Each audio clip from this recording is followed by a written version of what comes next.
Nii, talvisel Merika perioodil harrastatakse ette siduda putukat ja näitame siin videos kiirelt, kuidas siduda see putukas siia nii-öelda pealiinile, mille peal teil siis lant jookseb.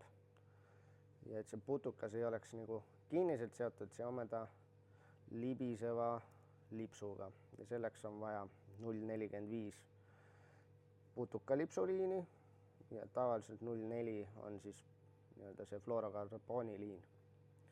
Panete need liinid omavahel kohakutti, pikem pool jääb ülespoole vaatama, sest siia külge seote selle putuka. Liinid on kohakutti, tekitate siukse pauna ja siit paunast panete nüüd seda putukaliini 1, 2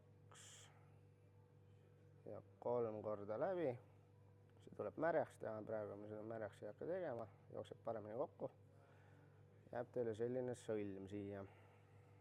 Nii, lõikame selle alumise jupi ära. Jääb see asi teil siin niimoodi. Ja nüüd võtate selle jupi siit, teete aasa jälle.